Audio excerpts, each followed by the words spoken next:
Rusia en alerta máxima. Se desata delincuencia en Fresnillo.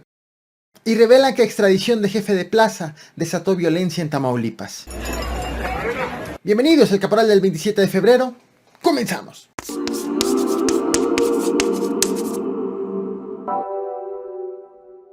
Este 27 de febrero se cumplen 2 años del primer caso confirmado de COVID-19 en México. Esto era lo que veíamos el 27 de febrero del 2020. De la mano, mantengámonos con un saludo fraterno y amigable que nos ayude a ser solidarios y hermanos como sociedad, pero no nos demos la mano. Por el momento, tampoco nos demos besos ni abrazos. Simplemente así. ¿De acuerdo? ¿Cómo va el conflicto en Ucrania? Este sábado 26 de febrero, Estados Unidos, la Unión Europea y Reino Unido acordaron bloquear algunos bancos rusos del sistema de mensajería financiera global SWIFT e imponer medidas restrictivas a su banco central, según el comunicado de la Casa Blanca que estás viendo en pantalla. Estas medidas son parte de una nueva ronda de sanciones financieras con restricciones que son calculadas en alrededor de 600 mil millones de dólares en reservas de Rusia. La guerra también está afectando la manera en cómo nos informamos. Mientras Rusia, por ejemplo, bloquea el acceso parcial a Facebook, plataformas de redes sociales han evitado la posibilidad de que agencias noticiosas rusas puedan generar ingresos económicos por considerar que difunden información imprecisa. Mientras Rusia, por ejemplo, asegura que no ataca a civiles, Ucrania afirma que entre los objetivos de sus rivales estuvo un jardín de niños. Mientras Ucrania asegura que están logrando contener al ejército ruso, Rusia niega haber sufrido bajas, como lo afirma Ucrania.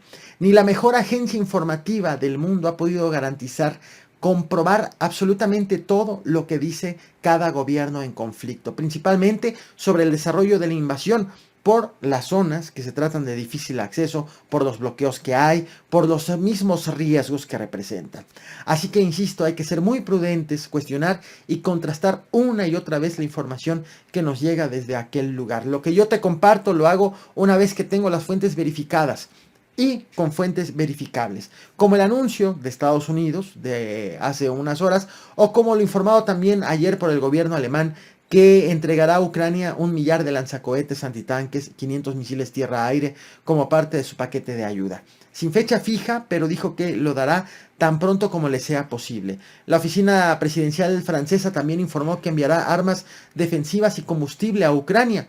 Y el primer ministro de Bélgica, Alexandre De Croo, dijo que enviarán 2.000 metralletas y 3.800 toneladas de combustible también a Ucrania. Mientras todo esto ocurre, tropas rusas entraron hoy domingo 27 de febrero a Kharkov, la segunda ciudad más importante de Ucrania, en donde se reportan enfrentamientos.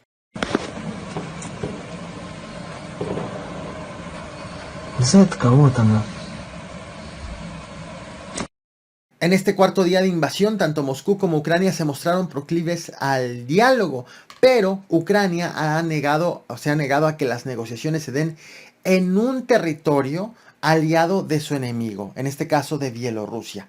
Además de que ya acudió Ucrania a la Corte Internacional de Justicia de La Haya para que el tribunal ordene a Rusia que cese sus actividades militares. Por su parte, el presidente ruso Vladimir Putin sostuvo una reunión con sus jefes militares, la cual fue televisada, en donde Putin ordenó a las fuerzas de disuasión nuclear rusas que se pongan en alerta máxima, en respuesta a lo que ha llamado declaraciones agresivas de las principales potencias de la OTAN. ¿Qué significa esto?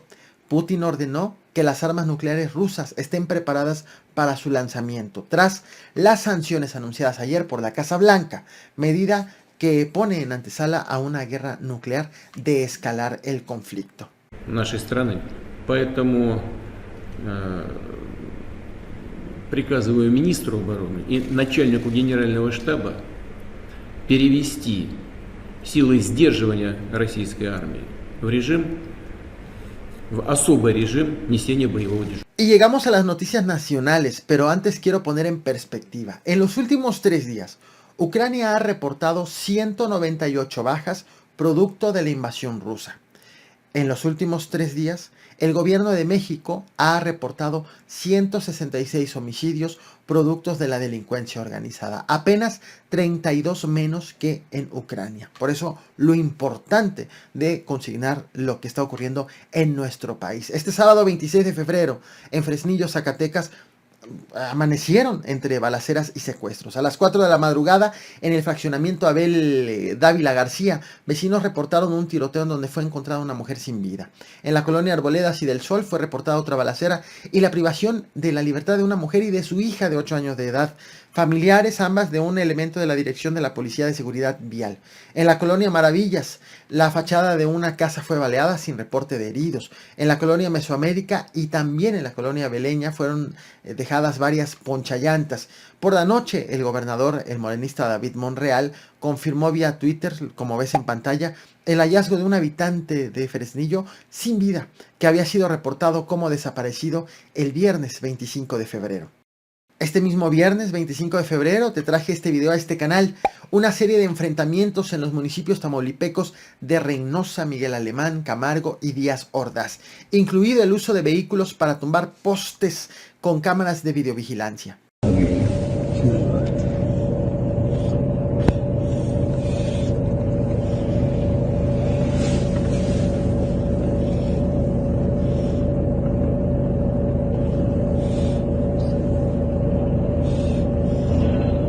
En aquella ocasión te platiqué cómo no existía un reporte oficial sobre las causas de los hechos simultáneos prácticamente que se estaban dando desde el jueves.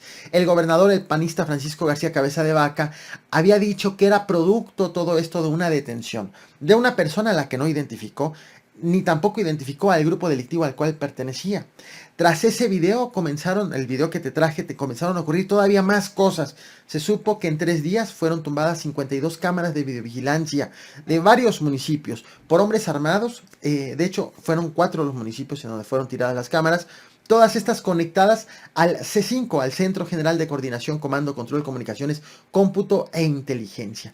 La Secretaría de Seguridad Pública de Tamaulipas informó que agentes del Grupo de Operaciones Especiales ya habían asegurado 14 vehículos, 4 de ellos eran monstruos y varios de ellos con blindaje artesanal. También habían asegurado 28 armas largas, más de 4,000 cartuchos, casi 50 chalecos balísticos, equipo de videovigilancia y ponchallantas.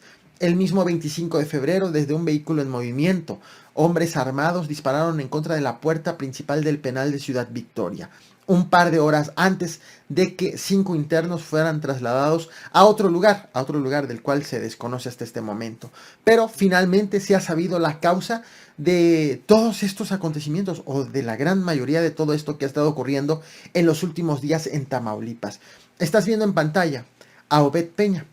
Él ha sido identificado por fuentes policíacas como presunto jefe del Cártel del Golfo en el municipio de Díaz Ordaz, en Tamaulipas, de nacionalidad estadounidense.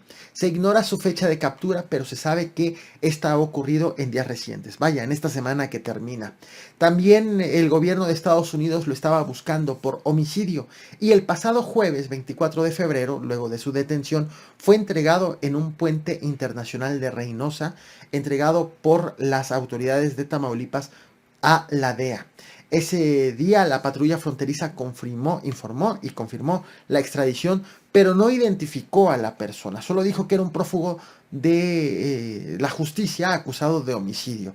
A partir de ese mismo jueves fue que empezó el caos en varias ciudades de Tamaulipas. Empezaron a aparecer narcomantas, la destrucción de cámaras de videovigilancia, ataques a elementos policíacos del ejército también, bloqueos carreteros con vehículos, ponchallantas, e incluso fueron registradas balaceras como la que te voy a compartir en este momento. Inicialmente se ha sabido y finalmente ya se ha sabido el motivo, la causa del caos. Caos que todavía no ha acabado a pesar de la extradición. Te muestro el video grabado por clientes del restaurante bar La Coctelera, esto en Ciudad Victoria, Tamaulipas. No olvides reventar el botón de like, compartir y suscribirte. Gracias.